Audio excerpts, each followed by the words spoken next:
I saw you muted. Hey, everybody. Welcome back. Welcome back. Welcome back. This is Ashley, and this is My Sweet Perspective, where I give my take on all things TV and movie related. And y'all know I'm here to put you on. We are back to talk the series finale of Disclaimer, y'all. It is over. It's over. It's over. And before we get into all of these slides, I want to know from each of you, how do you guys feel about it being over? Quana, I'm going to start with you. How are you feeling now that everything's out on the table? Um, I'm feeling okay. I don't feel like it has to go into a second season, but I do think that there was space for maybe one more episode. Okay. Okay, girl. I'm glad it's over, but not because it wasn't a good story. It's just that I don't know what other twists and turns I can take. Kay, over there at A Slice of Horror, how about you? Now that it's over, now that it's finished, what are your feelings? I agree. I feel like we could did like one more episode because I still feel like there's more to the story. I don't know. I'm not convinced. I don't I'm not saying that she's lying. I'm just saying I still feel like there are details from the story missing. She says she's still a predator. Tyra, over there at Struggle Reviews, how about you? Now that it's over, now that it's all said and done, and this is the end of it, according to Apple TV. This was a limited series, 7 and done. Are you pleased with the outcome? Is there anything else you would have wanted? I mean, I'm fine with it. I don't think we needed an extra episode. I think an extra episode would have wrapped things up in a nice little bow for us and gave us like definitive answers. I like the fact that we don't know. I like the ambiguous situation of, well, you might think she was lying or you might think she was telling the truth. You might think there's more to share, but you're never going to know. Like, I can appreciate that. I thought it was perfect. Okay, y'all. Well, let's get into it without further ado. Let's see. Here we go. Episode 7. Lord, Lord, Lord. But first, overall thoughts. And so, Tyra, I'm going to start with you. Overall thoughts about the finale, about this last episode. Did it take you on a roller coaster of emotion? What were your overall thoughts? I feel like we were all validated in many points that we had about the characters here, and we got a lot of stuff right. I didn't think we were going to linger in certain areas as long as we did, but what's to be expected from this show? We lingered this far, so why should we have expected anything different? But just with the complete flip of the narrative in the beginning, it was a slap in the face how long we stayed there and just what she had to endure being depicted, and then just kind of the full circle moment in the end, the idiocy, like the husband child, which is that it was it was I appreciated it. It was pretty intense. I feel like this was so perfect for me. Like I just really love the way that the writing and the story was executed here all the way, like completely. Totally agree. This was a pleasure to watch. This felt like really good TV. Every performance, I'm telling you, that Kevin Kline gave, baby, I was locked in. Good, bad, indifferent as far as his character's actions. It's been a while since I've seen a really good series, and I think start to finish, this was just good. And I don't feel like it got the notoriety that it deserved. I don't feel as though it got the viewership that it deserved, but it was really well done in terms of storytelling. Kay, what about you? Overall thoughts on episode 7? She's still raggedy because she left her son for dead. Um, I'm glad Nicholas is okay. And yeah, I feel like a lot of Apple TV shows just fly under the radar. This is just another way of Apple TV showing us that they produce good content and nobody watches it. But I'm always here for Apple TV. I am too. They haven't let me down. Really. They haven't really let me down with what I've tried to watch. Quana, what about you? Specifically episode 7, overall thoughts. Um, yeah, I enjoyed the episode. I thought that it was good that we finally got a chance to hear her perspective. Um, I don't. I think I wanted a tad bit more, not necessarily from Catherine, because I felt like we got what we needed to get from her, but just because of the way it played with perspective the whole time, I would have like an outside voice to come in and kind of like showed us what it looked like from that. But I thought that Kate, she did the thing. I thought Kevin did the thing. I still think that Robert is trash. um, so I was pleased because so often we don't get a chance to see a story reach its completion. So I was glad that it felt like okay, we it did end and it felt like there was an ending.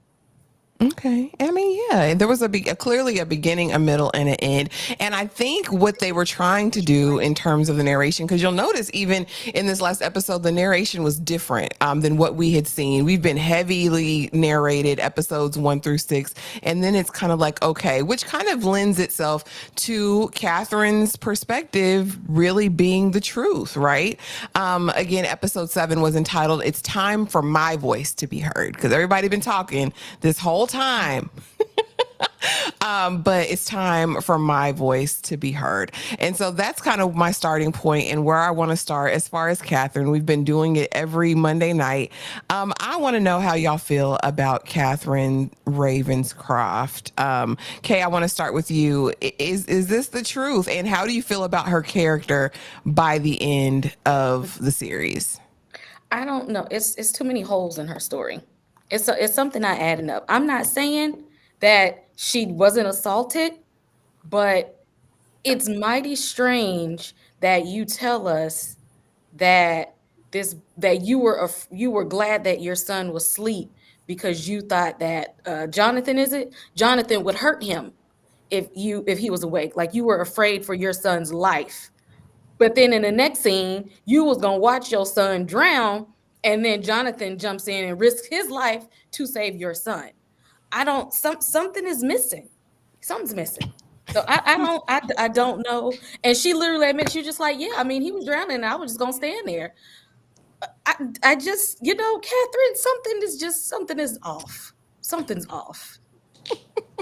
Not Catherine. Something's just wrong with you. Something's wrong with you. Quana, what are your thoughts on Catherine as a character by the end? Because I ran the gamut of emotion with Catherine, from a strong hate to a disdain to a confusion to now, dang, I feel a little bit bad for you, Catherine. Like, if he did you like they said he did you, like they showed he did you, girl, I'd have been scared for my life too. I think because I started doubting Jonathan's story right around like episode 3 or 4, I've been kind of like coming over toward Catherine's side for a little while because once it clicked that there was no way for the mama, once it like clicked in my head, like there was no way for the mama to know the stuff that she was putting in this story. I was like, there definitely is more to Catherine. And when we saw some of her reactions to Nicholas being hurt, and I go back to that first episode when she found the little stuffed animal and she was like, "Oh, Nicholas, like, look, it's your, it's your stuffed animal." And she had that little like mom nostalgia moment. And I was like, this is definitely like there's more to she's definitely a complex character. Um, I like her because I think the way this show is dealing with how we deal with fear, it's very intriguing to me. Like I want to dive in. I want to think more the levels of it because we saw her kind of go through the levels of fear, all the different fear responses from being frozen to wanting to scream out to reacting like just to take off running when she knew that he was coming. I know we ain't there yet, but when she took off running down that street, I was like, yeah, she's going through all the stages of fear. So I really enjoyed that. Oh, she's definitely going through it, and I think that that's an interesting concept of as well as not only how we classify or determine who a victim is by their actions. Sometimes that can be a misnomer, right? Because everyone's not going to react the same to every stressor, to every situation. My biggest issue with Catherine the entire season was she doesn't behave like an innocent person. She doesn't, everything, all of her moves were about my life is going to be ruined. I'm somehow at fault for this, which that's what kind of left me on the edge, and I like that it questioned kind of my own moral compass as it relates to that. Tyra, talk to me about that. Her behavior post the book coming out, Stephen's whole 18 pronged attack, and how your view of Catherine has changed. 18 prong attack. Listen, Steve. I mean, I can't say that the view of Catherine has changed. I think like definitely that first 1.5 episode, it was like, oh, she needs to pay. She definitely needs to pay for all that she's done. And then when it's just like we're getting real detailed, and who writes like this about their own son, and how would she even know? Yeah, something's wrong here. I love this because the way we was on Catherine's head immediately when we felt like she was a predator, and he was the victim, and how would you do that? And the way that it can just turn on its head, within an episode following that one, to where we get all the way here, and it's just like, how dare we do this to Catherine? How dare we do this to Catherine? Expecting every victim to look the same, to be perfect, to be cast in a certain light. And it's just like, no, all this time of her, I'm doing this for, my son and Nicholas, and this is going to ruin my life. And that's me. It was shame. It was internalized shame and embarrassment for something she tried to suppress and that she thought she was never going to see again. It wasn't so much incriminating of what she, what she could have maybe done on her part. It was just more so the fact that it happened to her at all, and all of this shame that she was carrying that she's just suppressed for so long. And we didn't know at the time, but the son was suppressing it, and it's just ruined this family. And she's just kind of stuck in between, because I think just looking at Catherine, it's just like, girl, why would you do that? I wouldn't have done that if I was in this situation, because I was like, where are the police? where are the federales? Where is somebody, girl? Get somebody, Catherine. Like, if your life and your son's life is in jeopardy to this extent, why are we taking so long to want to? It was just like, no, I would rather take my time, sit here, slap him in the face, tell my truth, because I'd rather tell it here to him than to tell my husband, bring it up to my son, bring it up to the police, anybody in my workplace. I just want you to know that this is who your son is or was. And if, we never have to bring it up again, we never do, because I just don't want to talk about it. And we never, considered the fact that it couldn't have been that first episode. But I love this. I think it unfolded really, really nicely. And I think she is 100% in her truth. Oh, yeah, she's sitting in it now, baby. I mean, we're sleeping in it because we saw what Stephen did to her tea. And why she sat up and drank that tea, I'll never, ever, ever understand. But Stephen Brickstock, I had to get in his tail this last episode because, sir, you wrong. You don't hear this lady pour her heart out and say, oh, I don't believe you. Let me get up here to this hospital. It was so interesting to watch his journey from first episode until where it culminates. And of course, we'll get to that at the end of this slideshow. But I was like, dang, that didn't make you halt in your tracks a little bit, Stephen? Like, you so locked and loaded. Your mind is so made up. It still doesn't matter. I'm going to get it back in blood until you hear Nicholas whisper these words. Stephen, I was so disappointed in his character in this moment, and I shouldn't have expected more because after all, he is a Brigstock. But I had grown to like Stephen. I was kind of here for the foolishness. Tyra, talk to me about Stephen and how your perspective of him changed from start to finish. What are you talking about? When Stephen rolled up with that Drano, once Stephen went into attack mode in the DMs and we're going towards the sun when our problem is actually with Catherine, like, what kind of plan is this? I thought it was to just make people know the truth about her or look at her for who she was. We're not trying to cause death at our own hands at that. Like, that was absolutely insane. And I thought this was natural. Like, I don't believe you. He has been in denial for some time as far as who that wife was and who that son was. Whatever the son was, it was definitely present, and the mom recognized that, and she's been trying to mask it and over love and oh my boy, and paint him in a certain light when he probably was never that. And that's probably what happened with that girlfriend who disappeared and wanted nothing to do with him by the time we got, even when it's like, yeah, he's dead, we still didn't care. We still don't know exactly what he did, but we know that it was something that made her separate herself. And rather than admit to, yes, my son was that, we rather just go with this. Even if he just felt like, yeah, that didn't happen, you're lying. He knows that his son is capable of something, but he doesn't want to believe that because he likes the idea of what he feels like he's lost in this motivation. He's suffered. Whether it's for good or bad, you need to suffer too because I have. Absolutely. I think he liked almost being this last man standing, and I've got to do this to, seek vengeance for my family who was wronged. Right? I blame you for my wife's death. I blame you for my son. It was all your fault. You were this harlot that my wife wrote about in this book. Quana, talk to me about Stephen and your. You thought. Listen, you thought the worst of him really, really early on, but talk to me about Stephen and how you felt about him throughout. Listen, I'm a high school teacher. Stephen is a high school teacher. I knew he was on some ish because, mama's be in the principal's office tripping all the time. But when she said what he wrote, and we never got to hear what he wrote in the comments, and now I'm just thinking he must have really just cussed that child all the way out over some misplaced commas. Like, I'm just like, sir, I don't even know if he was ever stable, let alone the mama. And even now, it's like he is putting all of it off on Nancy and not even really internalizing the role he played in it. It's like, oh, of course she coddled him. Of course she hid who he had become, da-da-da-da-da. And it's like, but weren't you in the house, boo-boo?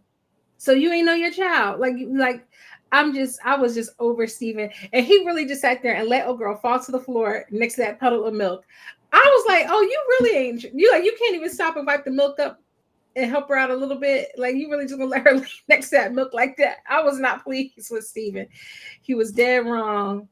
And I really thought, but we not there yet. But I really thought he was gonna get gone in that hospital. So I was kind of low key. I was waiting for it, but I'm glad he didn't go that way because he needed to tell Robert the truth. It was, he thought he had a leg to stand on. He thought he had some righteous that was too much. Going after indignation. Nicholas was too much. Even once he knew that, once he heard her, he should not have, he should have just not gone back. Even if he needed to take her out because if she was evidence at that point, he shouldn't have gone back to that hospital room once he heard her story. Well, that's the part that got me, because I'm like, okay, if you thought you had righteous indignation prior to this moment, she's just poured her heart out. Baby, that lady didn't make all that stuff up. Come on, sir. And he was still like, whatever. I'm actually surprised he even eventually even apologized. I'm surprised at that. EJ coming through with a super chat. Thank you so much. $3 super chat. I am guilty of thinking Catherine was a sicko. I was too. I thought she was Earth enemy number one. Super chat. Girl who drinks the tea? I'm not drinking ish. Baby, not from that dirty, repugnant house of horrors. I wasn't eating anything or drinking anything that Stephen made with his unwashed hands. He stinks. Stephen don't take no baths. He got that same sweater on. Showing support on to all on the panel. Gotta go. Talk to you later. Well, thank you for being here, EJ. Thank you for stopping there. If you're not subscribed to EJ, go on over there and show some love. She said this all got good after I got past these episode 2. I thought it was good start to finish. Kay, I know Stephen was your homeboy. You was riding with Stephen. How do you feel about him now? I'm cool with Stephen because he ain't do nothing in the end. If somebody told me something like that about my child initially and they a raggedy heifer, I'm not going to believe you either. Let me sit in it and make up my own mind, okay? Let me sit in it and put all the clues together, but I'm not going to tell you to your face, especially when you just told me that you was about to let your own son drown. So I know if you let your own son drown, you was going to let mine drown. So I'm going to need to sit in that for a minute, okay? In the end, he got himself together and he ain't do nothing. But I was going to roll with him because, again, he ain't have nothing to lose. And he said a son for a son. Now, with this new information, let me sit with it for a second. And then I will determine whether I need to carry out my plan. You have no sympathy for Catherine in the fact that with the baby baby and the buoy and him going out there on the water, and why she was even in that state and kind of in a disarray to even like, what the hell do I, it was kind of all coming at her. Like, I'm just still confused. If somebody, why would somebody who just assaulted me, okay, and threatened my life, go out to save my child, and especially if I'm not nobody around, she was looking, and it's just like, well, hell, I don't want my baby to drown, but if it could have been anybody except for you, like, I hate that it was you, but somebody saved my baby. I can't swim. So if Michael Myers was stalking you and and you seeing Michael Myers running into the water and your son is in there, what you gonna let him go in the water after your child, or you gonna be like, no, I got it, Mike, don't even do that, I got it, don't even come out here. Mike can swim, Kay, go on in there, don't hit him with the knife or nothing. No, just bring him back to me unscathed. No, because I don't want you nowhere near me and my family. If you running, then I'm running too. Like you're not gonna be this predator person, and then I see you running towards my child. Because what if you was running towards my child and you pull him under the water, or you run and grab him and then you run away and kidnap him and abduct him? That's what I'm thinking. Like, I don't want you near me and my family. But she was just like, oh, but yeah, go on in there and get him for me. Go ahead. You know. And then drown. And I saw nobody was going for him, so I said, well, let him drown. I mean, but if he did all that to me, let him drown too. I don't know. That's so interesting. We'll get to it. Dane C, thank you so much for the $2 super chat. I watched 2 episodes. It's kind of dull to me.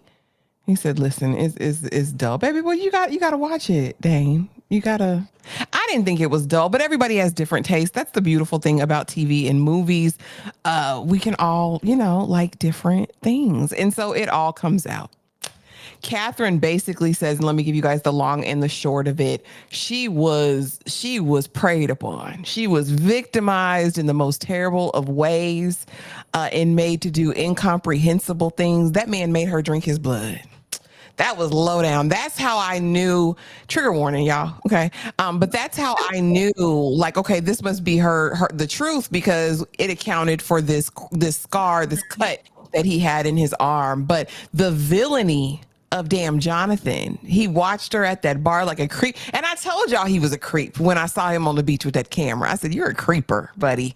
You're a creeper. And so, of course, we give her account. It wasn't none of that. She wasn't pulling the cootie cat out for him. She was trying to get sand out the coot nanny. You know what I mean? She was on the beach with her son. She was doing all of these things. And he literally bogarts his way into her hotel room and does the most heinous things to her, makes all of the threats. Nicholas wakes up and she has to go try to lull him back to sleep, make sure that he's good, while Jonathan proceeds to finish whatever he's doing. In a very, in the picture in the very end, when Stephen is over the fire, we actually see that Nicholas did in fact see what was going on. And I mean, maybe that would drive anybody to the rocks. You know what I mean? To the rock, to the needle. I don't know. That's a lot to try to comprehend. Not only seeing that, the next day having a near-death experience where you almost drown in the ocean. I have a new level released of compassion for Nicholas after hearing her account. But again, Stephen looks at her and he says, "You lying. You lying." But you can see that something in it is resonating for him, and he has to believe her. But she goes on and on. She says, I scooped the DNA out of me and I put it in a cup and I was going to do this, X, Y, or Z. And then when he died the next day, I said, why disrupt the world? Why even bring it into my marriage? Why even put it out there? I can act as though this never happened. I can erase it. I can forgive it, or not forgive it, but forget it. And as far as my son, he won't remember any of this. He didn't remember. You know what I mean? It's going to be all on me. Kwana, talk to me about this confession, laying it all out on the table, and how it really changed your opinion of things. And we'll get in depth to Jonathan in the next slide, I think. Well, 2 things. One, it worked for this story, but she did one of the things that I hate most when you're watching a show, which is people don't really say the whole thing. And so and of course, that's part of the mystery element. You say a little bit, or you're talking to somebody, you don't tell them everything that's going on. And she does that here at times where she's like trying to talk, and then she's like, well, wait, sit down. I'm not done. And I'm like, girl, just say what you're going to say. Just like, stop. Like, you keep pausing, taking a break. Just say it. And she did it again later on when she was sending those text messages talking about he's a dangerous man. Well, say this man is he's trying to kill our, like, say what he trying to do. So that infuriated me. But I will say I do think it worked because of her not saying it because of the trauma. So I was trying to work my mind around, but I will tell you, I was screaming at the TV like, girl, if you don't just go ahead and tell this man what this boy did and stop playing around before this medicine kick in. It's still so many holes for me in the timeline though, where from what we saw in the mom's book to what we saw, what little bit of we saw at the very beginning before the book actually showed up, to here, that's like the only thing where I feel like there could have been one more episode. But listen, I mean, I'm glad that she told him, because I think even if she didn't do anything else, he needed to hear from her, like, listen, this is who your son was. Because I think only he could really piece it together and start making whatever he knew about Jonathan click in his head and say, okay, yeah, my son was a creep. And there probably were some tells. There probably were some moments where he got in trouble at school for messing with the little girls.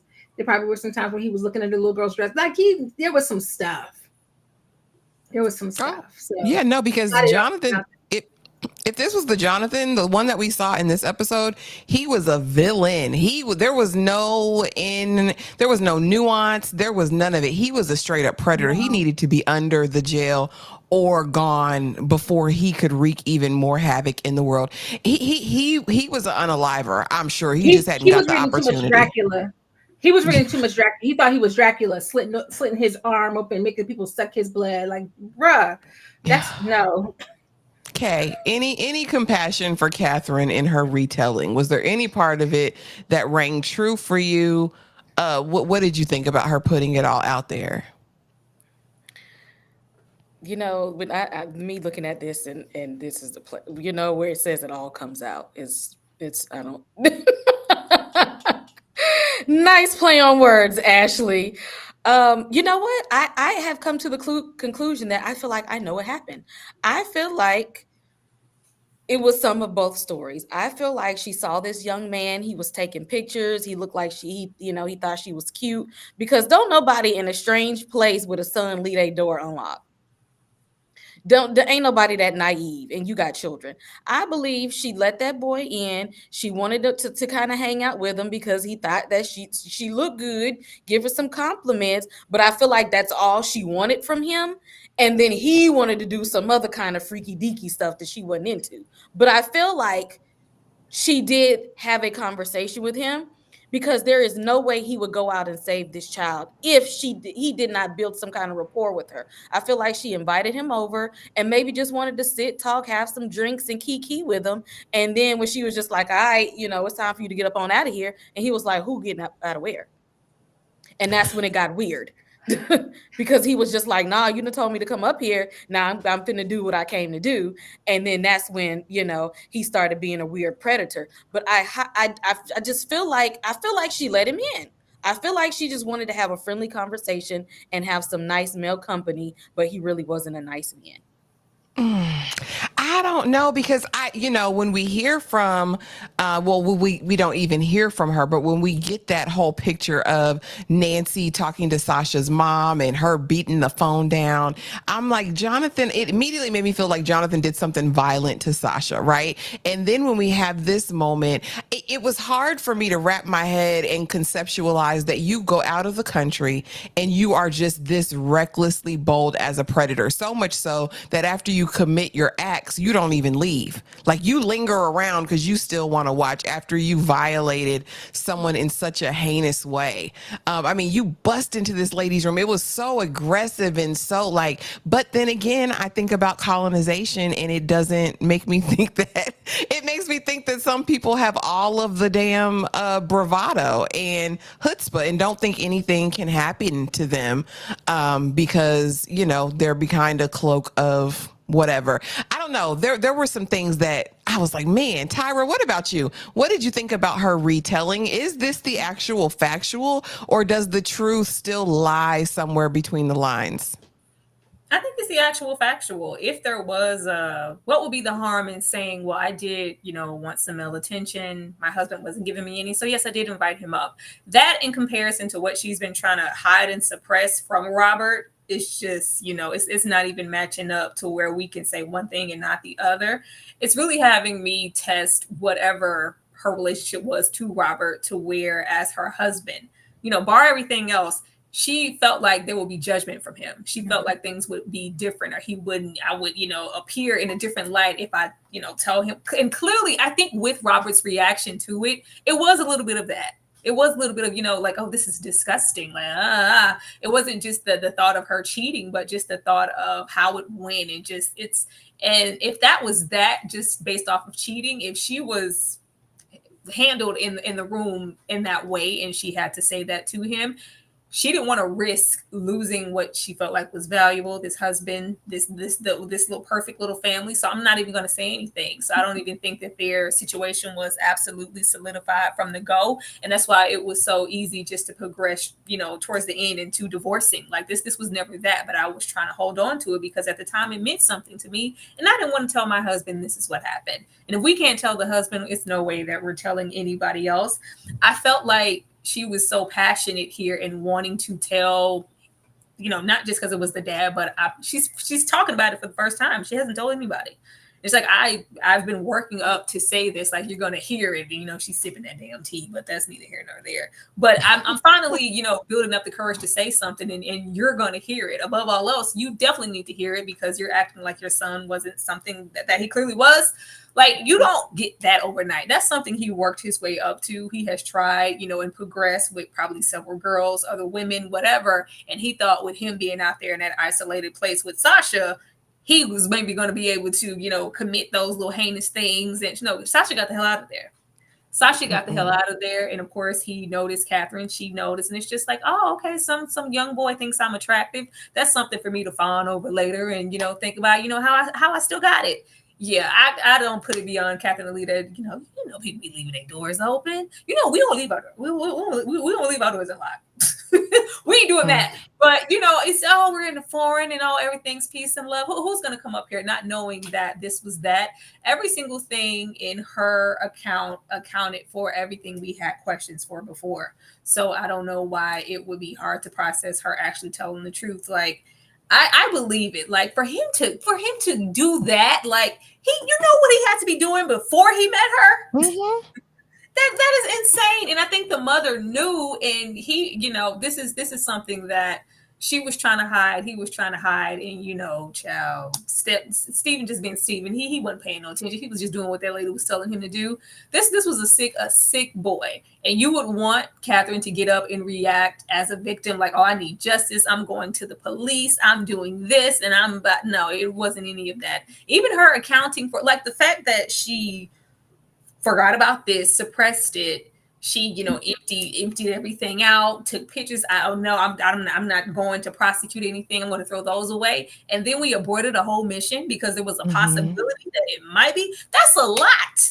That's a whole lot. And I think Catherine was tormented at the fact I thought I was done with this, and you come bring it back in my face, and then it's for a son that son. This isn't what you thought. Let me tell you, and you're going to sit here and listen to it. I wish you wouldn't have sipped that damn tea, but here we are. I know. It was so heartbreaking to me. The whole thing is really just insane to think about it. But we know Nancy made her son this way. Well, if she didn't make him this way, she facilitated his predatory behavior because he was, in fact, a true predator. And again, like I said, on the beach with that scope, taking pictures without permission is cringy, creepy behavior. But honestly, I did not expect what we saw. Anybody have any other thoughts on him before I go forward? I don't know why I covered up his face. That must have been a subconscious thing. Something Tyra said hit me when she was talking about how Catherine was worried about, how Robert was going to react. And it just got me thinking, like, women know their men. And they know how their men are going to react. And I think she knew. And when you have a good one and they're going to ride with you, they're going to ride it down, they're going to pull all the, they're going to go all out for you. Or when they're not about that life and they're going to doubt. And when we think about how he reacted to when he thought it was an affair and how he was getting his rocks off of that, he was never going to be that guy who was going to show up for her. And I think she knew it. I think inside her, she didn't even want to admit it, because that's scary to think that your people aren't going to show up for you like that. So I think once she realized that, she was like, probably like, she didn't even want to admit it to herself. But I think this guy, I think when we go back to that scene on the train, my suspicion is when the dude came to get the ticket, he wasn't stopping and Sasha wanted him to stop, and he was not stopping to the point where Sasha was saying stop. And I think that's where it all went. I think that's where she made the lie, or said that my auntie got hit up by the what was it, by the lorry. By the lorry. I think it was that moment. I think he was going, and she was clearly not about, like, you're letting this guy basically see me doing this. Like I could see it. I think the reaction validates that whole ending of like, why wouldn't you? But like, why would you do that? Why wouldn't you believe her? Well, why wouldn't you? Aren't you her husband? Like, he showed those colors immediately on who he would have sided with if she had said whatever way back when. Because it was like, whose husband is this? How do you so instantly flip on your wife? Especially when it in the beginning is like, all right, you want to have your little drunken stupor. When it's like, listen to me, our son is in jeopardy, and he's just like, yeah, I don't give a damn. It took no time for him to just flip on her. And we'll get to it. We actually have a slide on that for them, because Robert, you're useless. But all these men lately in these shows have been useless. I'm like, what's the point? But anyone have anything else to say on Jonathan before I ease on down the road? Because I mean, I think we ease on down. Yeah. I think that he did the same thing with his little girlfriend that he did to the to Kate or whatever. I think that he went under the guise of he was a good guy. Because, like, there's no way you're going to go to another country with somebody if you don't feel like they're a good person. And I think that he made it that he's one of those, slick talking, manipulative people, that he got this nice little girl, said, come to this place. And she thought that he was a good guy. And then he flipped on her because he's probably crazy like his crazy mama. And I feel like he did that to his girlfriend. And I feel like he did that to Catherine. Yeah, and then he died. Hey, he dies. Like, who's to say that Sasha wouldn't have tried to prosecute him or, press charges for the family? But he just conveniently died. And I'm just gonna throw this out there. We don't even know. But what if the way the mama was riding for him and everything, and being so creative with what happened?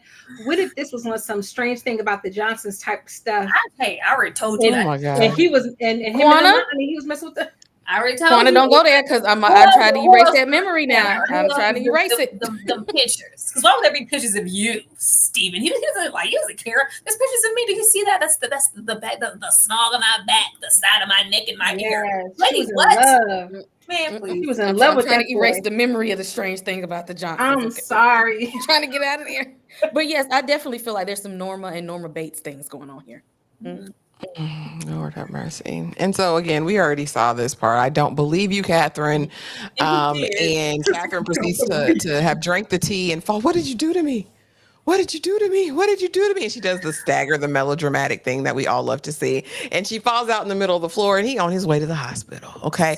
But it's traffic. We see her wake up hours later, and she's like trying to call Robert, and Robert paying her dust because Robert's going to pay her dust. He's still got his butt on his shoulders. It's never been about anything but Robert's ego in my mind for him, the way he's behaved, even while his child was on life support, with the whole, I can't sit in here with you in the same room. We can't. I mean, it should have been about Nicholas. Even in Nicholas almost dying, it was still not about Nicholas, at least for Robert. And so she gets up in the morning and she's like, I need to go to the hospital. I need to stop him. He's on his way.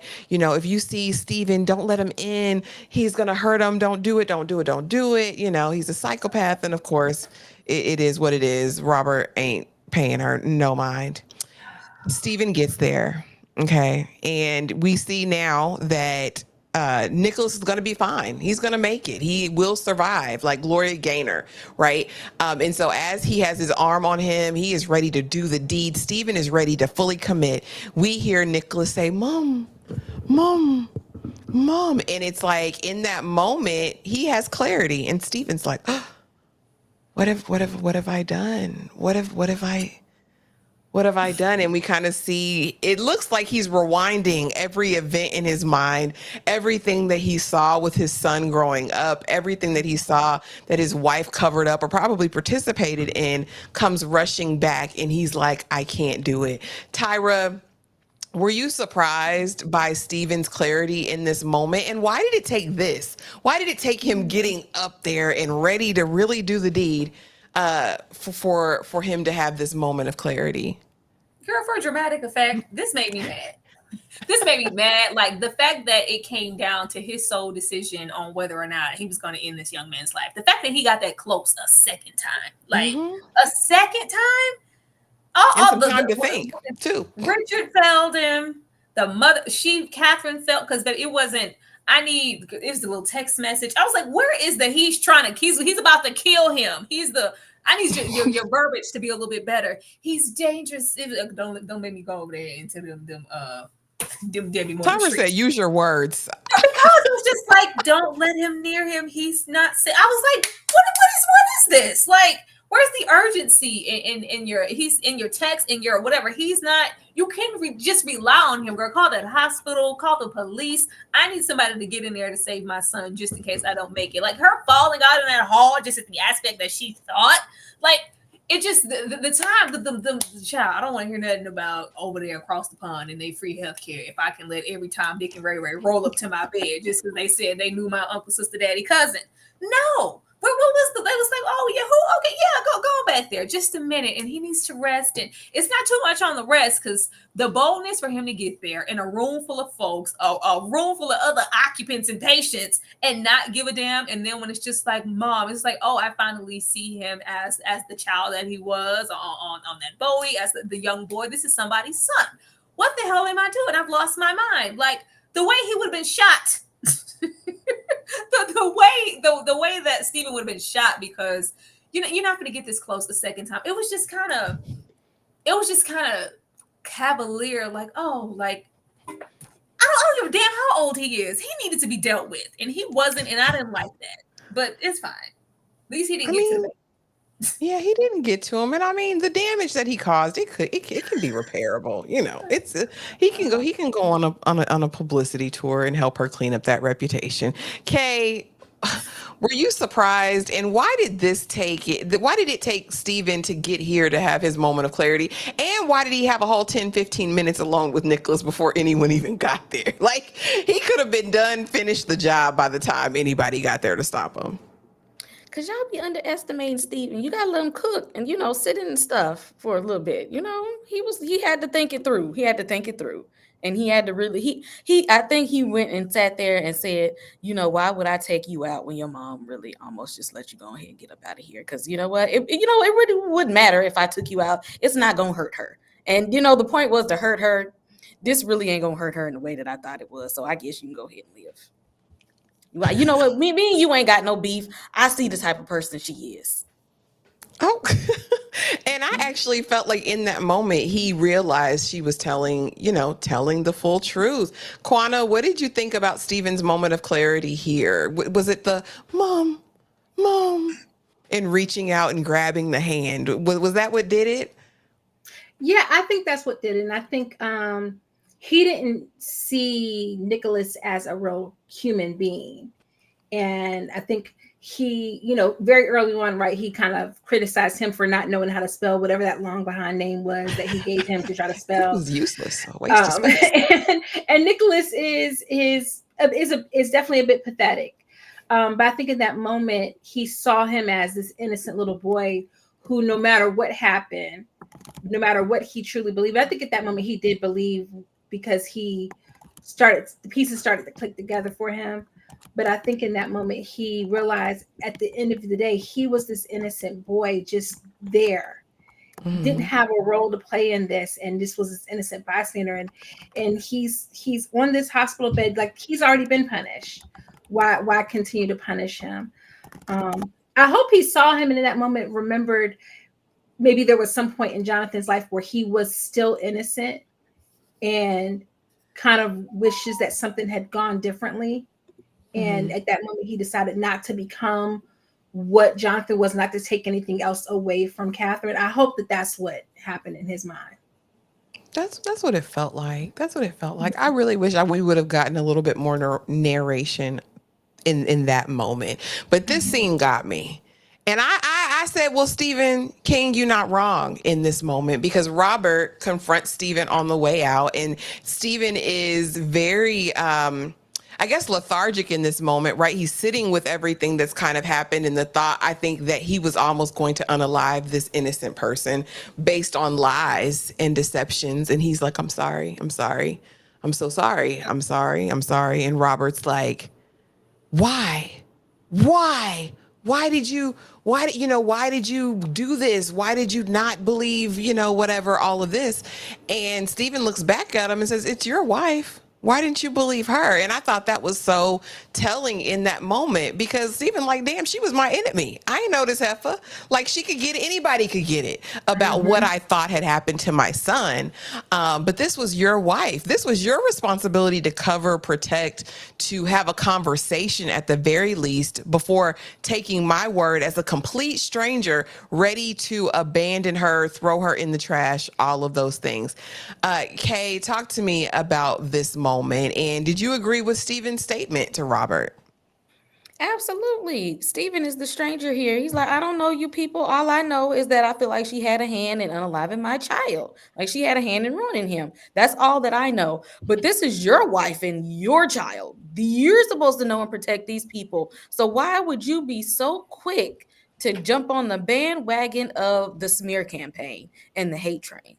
Like, you need to look at yourself and ask yourself, why was you so quick to toss them to the side? Okay, I don't have no ties to these people, but you do. So you need to be, instead of asking me, you need to be, talk to her. You don't want to put her out your house. He was the conductor of the hate train. Robert said, all aboard. Let's get her out of there. You're getting out. Yeah, your mom has a work trip. She's getting out of here. Tyra, what did you think about Stephen? I mean, telling Robert the truth in this moment. I mean, so if you dirty and old, that means you can't go to jail no more. Where are the But cops? what's the crime now, though? What you mean? The You did a most would whole be lot. defamation, libel, and defamation. That would be it. But I mean, what harm did he? I mean, what physical harm? There's no other crime other than. I mean, it would be a civil suit. It'd be defamation, I libel, mean, you maybe rolled up there slander. with your Drano. You put But he didn't something in do my it. tea. How will Yeah, they know? How will they know? He didn't. He They'll didn't. never know. They'll never know. somebody going to jail. Okay, somebody's going to jail. There is enough on the table for you to get locked up for the remaining years of your life. All 2 years of your life you got left, you go spend them in jail. I didn't like him just going out with his revelation of, I can. Well, he gonna go live an honest life now. I honestly I didn't. thought he was going to unalive himself. That's what I thought when we got to that fire. I thought, oh, he finna end it all. We intruded lives. We were stuck. Like he caused a whole spectacle within every aspect of Catherine's life. Him online, all that stuff. He didn't probably, but he covered his tracks. But you did just poison me. It'll be somebody going to jail, Ash. I'm sorry, but this was very telling. This was very telling, and he even just how passive he was. Why did you do? Like, if you don't whoop his ass, what are you talking about? This is your wife and your son. Like, it girl. And then I think Catherine had that revelation of like what this is. Like, it's not about what you want or how you perceive me. Clearly it was always something, or you wouldn't be so prone to believe this stranger. It was just like, it's my son's alive. That's all I care about. You get out of my way. I've made this about what I thought that you were going to think of me for far too long. And you move. Well, why would you? I just can't. But I was like, why are you talking? Useless, man. He could have left and got in that elevator with him for all I cared. Kwana, it's your wife. Why didn't you believe her? A broken clock is right twice a day, and this was one instance when Steve was definitely right. Like, this woman for 20-something years. You just know her. I just met this chick. Why would you believe me? And this is the way it always goes, where someone turns their back on someone who's been in their life to believe somebody who just came along. You so wanted this man to, oh, we're gonna be friends. We can sit down, have dinner together. We could look, come be my son's play grandpa. Come to the hospital and sit with my son. I just met you. I just met you, but I'm inviting you. Not nobody from my family, nobody from my son's life to come up here and see him while he's on life support. But I'm gonna invite you, strange man, who is blackmailing my family and sending me naked pictures of my wife. Like, Robert is just as despicable and complicit in all of this in many ways as Stephen was. And it really, Stephen, his wife is bad, but when we go back to the heart of it, his wife wrote that stuff down and she didn't do anything with it. She wrote it down and she kept it. And maybe she did that because maybe that was the story she needed to tell herself to live with what her son did. Maybe she knew, maybe she had a sense. Obviously she knew because Sasha's mama called and was ready to cuss her out. So maybe that was the story she needed to tell herself, but she didn't do anything with it. And Stephen was the one who said, oh, I'm going to publish this, put it in the bookstore next to her house that she goes and frequents. I'm going to send it to her job, send the pictures to her husband's job. And who cares if anybody else sees it? Like, they were just all so complicit in being horrible. It was disgusting. But on a side note, why are these shows coming out with these horrible nurses and horrible hospitals? What they trying to say? Because these nurses was just about as bad as the ones in Beauty and Black, to picking on Rain for her butt shot. And grotesquerie, because where all the hospital staff be at? Not around, not to be bothered. So we get past this, and he bumps into Catherine in the hallway as he's leaving, and she, of course, thinks the worst because all he can say is, "I'm sorry, I'm sorry, I'm sorry, I'm sorry." And so, of course, she thinks her son is gone to be with the Lord, and Robert's like, "No, he's fine, everything's fine." And they have this moment in the floor and in the hospital while they're waiting, of course, to be able to go see Nicholas again. And I'm so sorry, sir. Keep your sorries. Keep your sorry, save them with your criminal enterprises. Go over there, and I'm going to go and I'm going to live my best life, because this was too much. I can't imagine being married to a man for at least 25 years, right? I don't know how soon they got married before they had Nicholas, but we knew he was 25 now, and he was 5 back then. So I'm saying you guys have been married at least 25 years, and he was willing to turn his back at the first sight of stormy weather. At the first sight of stormy weather. So I can only imagine what this marriage was like. I can also only imagine the guilt that she's dealing with, the shame from everything that happened with Jonathan, but then the guilt for how she's handled Nicholas his whole life, right? Because I do think that she viewed him as a relic of her pain and like the worst time in her life.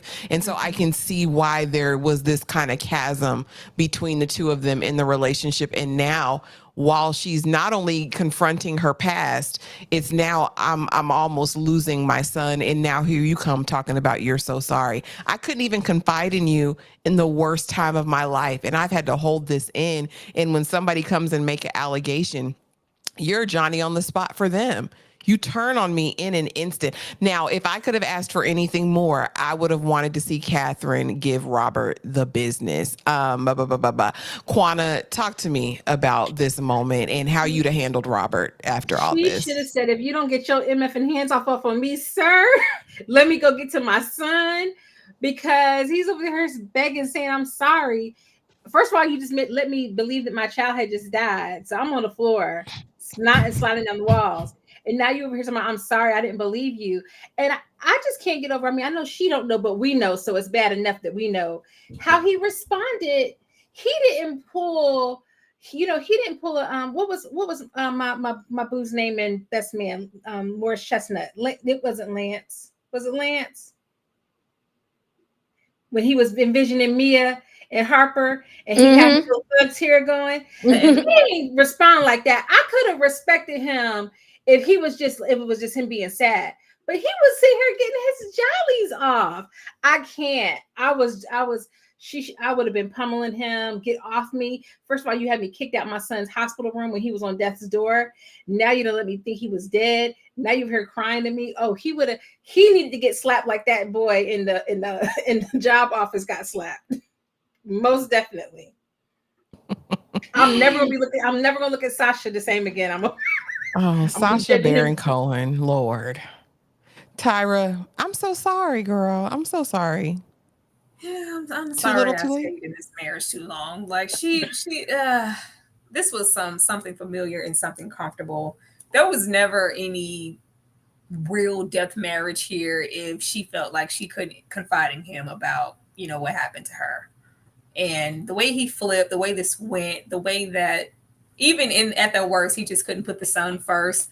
I just think their marriage, regardless of whatever it was before, that particular weekend completely, changed the trajectory of everything. And it was just kind of off course since then. And they've been kind of putting on airs this entire time and trying to make because ain't no way in hell Nicholas got to where he at and you baby. Yeah, it ain't no way that we were doing all that we could as parents, and it was just such a great family, and our son is a failure to lunch type situation. So that was there. I think this was just like, yeah, get it out now, because whatever we had, it's really over, to the point that we need to divorce and separate. And I need to go back and focus on who I always should have been focusing on, which is our son. Even though at this time she didn't think that the baby saw. I was thinking that when when that act is happening, and she's like, she's hearing something, these cries or something, and she's like, it was me, my body screaming. I think it was the baby. Mm-hmm. It wouldn't be. I mean, he saw, and I just hate to imagine how much of it he did see, standing there in that picture. And I'm like, how he go through all them pictures and he's just now seeing this part after he done threw it in the fire. And hey, the equalizer, ladies, I fully support all of you. Please do note that as a man, I shall speak up and agree or disagree accordingly. That's what we want. What? Was there some issue? Was there an issue? Go take a nap. What is y'all talking about? Was there an issue? Respectful dissent is very much welcome. We welcome dissenting opinions and voices completely. So okay, It was random. yeah, I was like, oh, all right. Kay, I'm so sorry. Would you take Robert back after all this?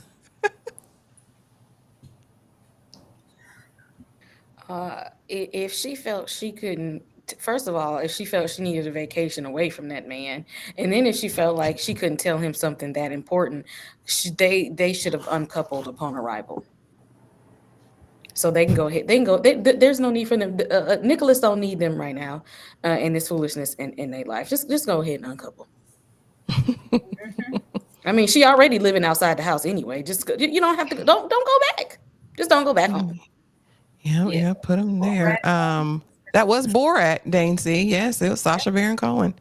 That was him. L, I did not. I don't know if Kay or Quana did though. Did you guys read this book? I didn't. I'm gonna have to add it to one of my book clubs because I want to know what more could have been left out. Yeah, I feel like that. I think I read upon reading stuff about the book, the ending was changed. I think that it was a lot more going on at the end, and the TV show changed the ending. Okay. Yeah, y'all, and I'm not reading this book. I can tell you that right now. I don't want to go back down this rabbit hole at all. But thank you guys so much, and shout out to the 55 people who are in the building. We appreciate you so much.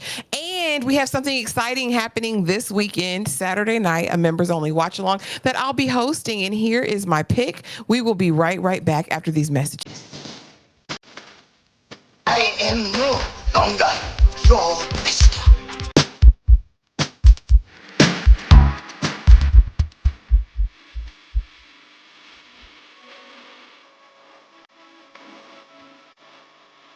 So good. Oh. You on your show, aren't you? The answer is no. Master. Sure, like asking me. This is Barry Gordy's The Last Dragon. I know it like tools, precious things. I am no longer your mister.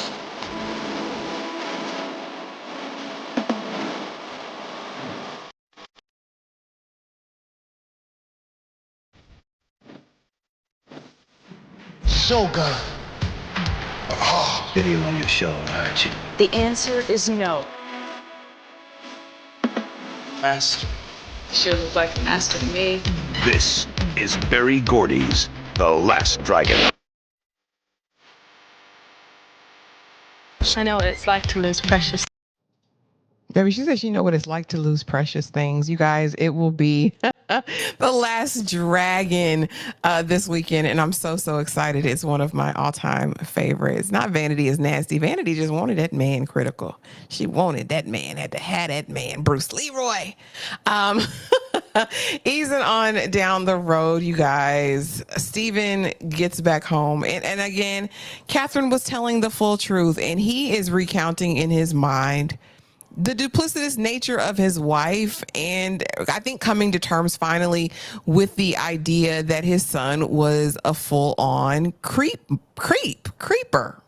predator, criminal, all of the things. He finally takes off that raggedy, tattered pink cardigan. He puts his wedding ring in there. He's got this scowl on his face. And again, it's like everything that he believed was a lie. And he's like, now what am I going to do with my life? I've basically lived my whole life as a lie. The two people that I loved most in this world were terrible. And now, actually, as a result of that, I'm terrible too, right? I honestly thought that he was going to take himself out. I thought he was just going to, the fire was going to consume everything and he was just going to burn up, or he was going to throw himself in the flames.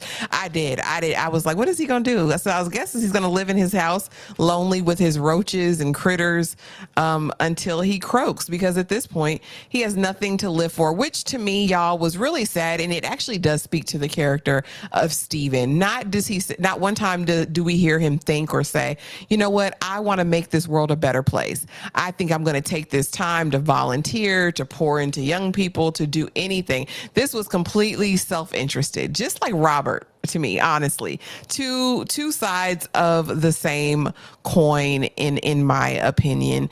Quana, I'm going to start with you. What did you think of this moment? Is he fully coming to terms with who these people were and who he is in this moment? I mean, I think he's letting go, but is he moving on?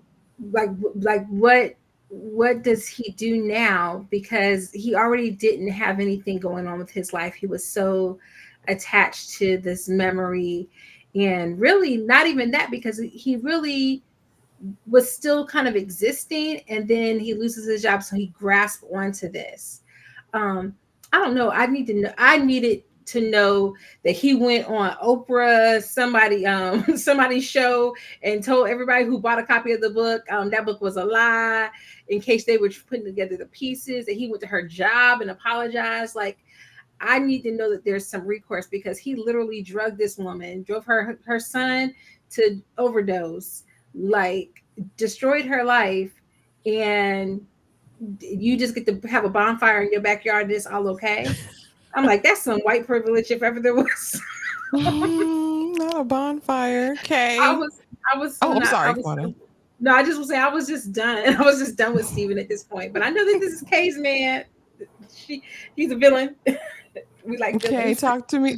Talk to me about this. Where does Steven go from here? And was this suitable to you? Is this the only amends he needed to make after all was said and done? I don't know. I feel like I think at this point he might need to go sit and question some of his wife's decisions at that. I feel like once he saw that, it was like, so, what I think he feels like his wife was trying to lead him down in a certain direction. And now that he knows that that might not necessarily be true, I think his next mission needs to determine what all else what his wife might have been hiding from him. So you think Like, the plot don't thickens? burn up yet. Yeah, don't burn up yet. She might have some more skeletons in the closet. Oh, okay, all right. Tyra, is this it? Is this it for Steven? Where does he go from here? And what did you think of this response? Was it shallow for you? Did you want something more? Well, we know you hate him. You know you want him in the The pinta. bus is still running. Jail is right there. Jail is right there. The police department is right there. Like, he shouldn't get to just like, oh, I'm just going to burn everything and realize the error of my ways and move on and take off this ratty ass sweater. What? this is too close to a happy ending for me. I need him to pay the way he had every intention of killing someone and tried to twice. You stalked, you harassed, you ruined lives. Like I just I, I just don't think he should get to have a bonfire and roast a couple of weenies and go back inside that hoarder's home. Why? I mean, I guess we can't do anything about it now, but he would have had to be given due process and committed to the full extent of the law. TB said, I don't like my villains repenting. This isn't Darth Vader. It's not my Anakin. My Anakin. Darflin, I'm with Tyra. Jail or hell? Well, my goodness. My goodness. Now all's forgiven, y'all. The scenes have changed. The lighting is different. We are in the light of the sun. I am holding my baby boy, and I'm gonna make it all better. All is forgiven, Mama. I love you, Mama. I hated you a minute ago, but now that I had my near-death experience, I love you. All is well. I done left that man. I have this shabby chic white apartment now, and I am ready to move forward. Y'all, this didn't give what I needed it to give in terms of the relationship. I needed it 6 months later. We'd have been in intense therapy. I can now accept my son and not equate him to my trauma that I endured, that he was a party to or a witness to. I needed more than that. And I needed to see that he's completed a 90-day rehab, inpatient, because the heroin, you don't stop it overnight. So I needed to see his full range and completion.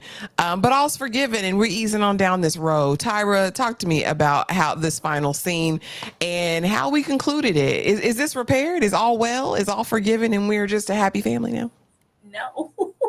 No, this was the only thing that I was like, oh, because I this was happening and I heard her speaking. I went to grab my cup of cranberry juice and sat down, and the credits were going. I said, let me run it back. Maybe I got a problem with the double tap button. Maybe I hit the double tap on accident. I was like, oh, that's it. We're gonna end it like this. I mean, it would have been nice to see, because they both really need some extensive help, like thorough repetition, like help. And I think it was just enough for them, just the fact that they are acknowledging what the problems were, what she experienced, what he saw, and just allowing them to really process and rest in forgiveness. And that's just supposed to be enough, because they were so far away from this, and she was a whore this, and I hate her, and you ain't nothing. I can't stand you. So for them to go from that to this, and for her to like, I just hate that there was so much suffering that could have been ceased if Catherine would have acknowledged what happened to her. But in the whole process of her thinking she was saving him, the thought of something, he was suffering. He's been suffering a very long time because he's been suppressing what he saw. And it was just sad. So I was happy to hear she left Robert. I was happy to hear that, and we're moving on, because it should have never been about you. I should have made it about what I thought I was losing and how you or others would view me. I should have processed whatever during the time, so maybe then my son wouldn't have had to end up in this junky hole slum shooting up. Yeah, Trap house in the ghettos that London doesn't have.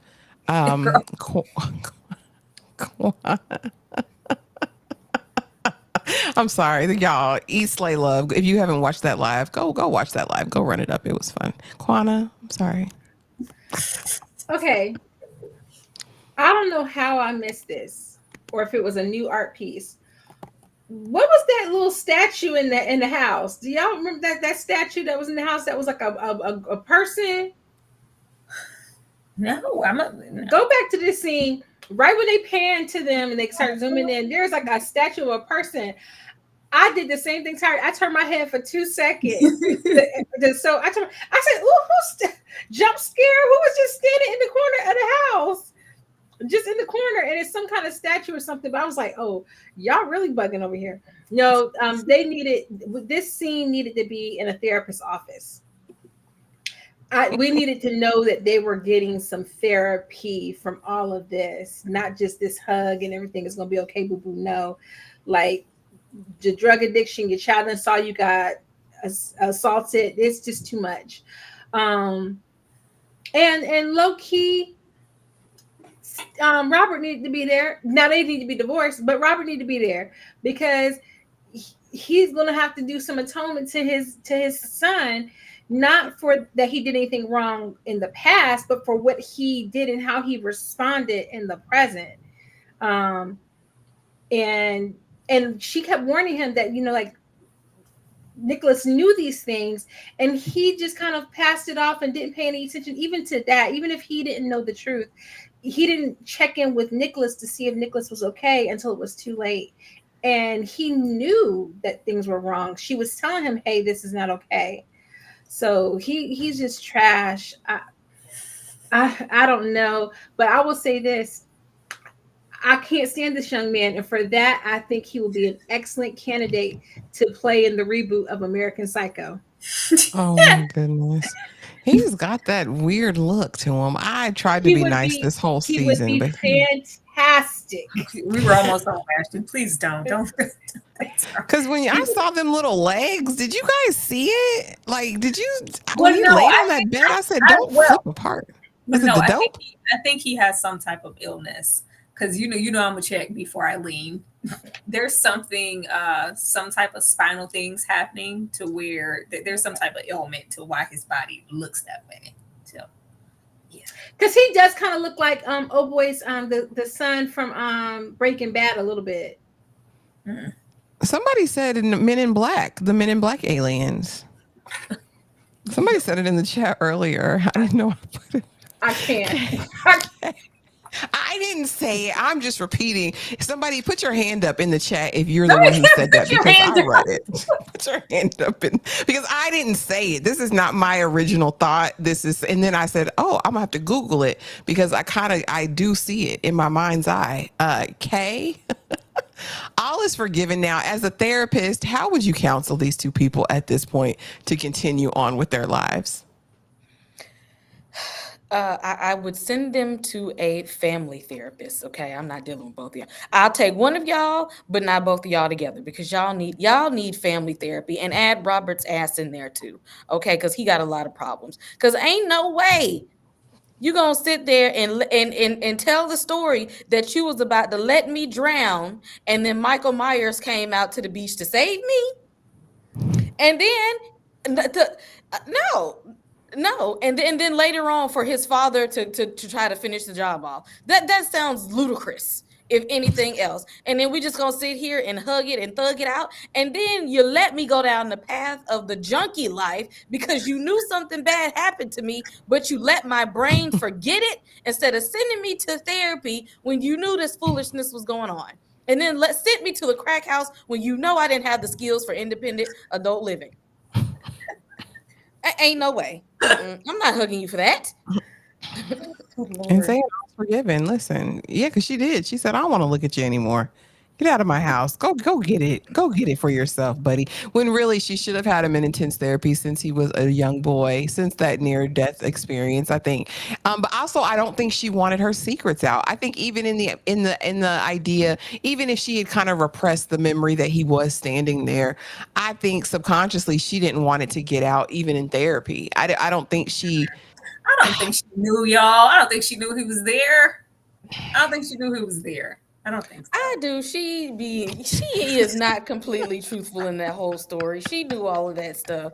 And then trying to self-preserve. She tried to save herself over her son. I don't trust nobody that do that. Lord have mercy. She did, y'all. But stay tuned really, really quick. I want you guys to watch one more quick thing, and we will be back, and the ladies will let you know what they have going on the channel. But we have a new schedule coming up next week, and I want you guys to be fully aware and prepared. We have a ton of premieres this week, and I want you guys to be ready.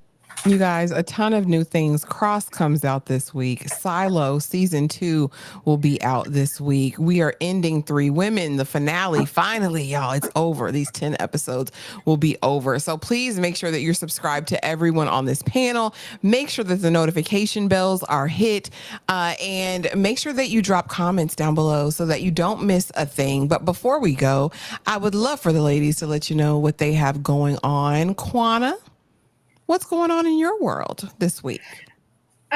Well, I will be dropping a review for Nickel Boys. So a lot of movie reviews coming up, but starting with Nickel Boys, got a chance to screen that, and that'll be coming out in December. So the review for that, and definitely gonna be watching Cross, because Aldous is on there, and we don't miss a fine man. So we will definitely be watching that one coming out soon. Awesome. Kay, what's going on over there at A Slice of Horror this week? My From Theories video is up and on the channel. Y'all know every episode I see a little something different. So I dropped my theories yesterday. Tomorrow, From Live, y'all be there. Wednesday, Penguin season finale, be there. Y'all, this is a top tier series. If you are not watching, please go out and watch that series. It's really good. It's only 8 episodes, and we're at the end of the road with that. And in probably about an hour, with a night of horror, doing a watch along with for Tony Todd, A Night of the Living Dead, the one that came out in 1990. So if you have not seen that, if you have seen that, it's a classic movie. Just hang tight, chill out, and let's watch it together. Awesome. Tyra over there at Struggle Reviews TV. What you got going on? Girl stuff. So my From video is uploading as we speak. Be looking for it so you can watch it. Please run it up, because the way From is getting under my skin. Y'all already know on Tuesdays we discuss From in depth. Be on the lookout for that. And Wednesday we are getting into all things Tony Todd. Quana, along with some other wonderful horror folks, really excited about it. They are going to be paying tribute with me to Tony Todd, followed by a watch along of Candyman. Let's go, because Lord, who doesn't love Candyman, all right? If you don't, shut up. Other than that, just y'all know what the guide is looking like. Make sure that you are caught up on Silo. We will be diving into that show soon, so catch up with season 1 and be all caught up with Alex Cross at least by this Sunday. Mm-hmm. Right, Sundays we will be here for a live discussing all things Alex Cross. We would love to take it slow and go episode by episode, but they want to drop it all at once and be cute, so we're gonna give it to y'all all at once, probably Sunday afternoon around that time. So yes, stay up and be on the lookout for that. Awesome. Well, y'all, again, thank you so much for being here. We appreciate you riding with us for all 7 episodes of Disclaimer. Thank you guys. We appreciate it so much. And we thank you guys so much for being here. I hope you guys have an amazing rest of your week. Again, be sure to make sure you have the notification bells hit so you don't miss a thing. There are a ton of new series. We'll also be starting Dune. That comes out on Sunday. We'll be covering that starting next week. So yeah, just a lot of fun content coming. And I will leave you with the schedule once more. Thank you and have a great evening.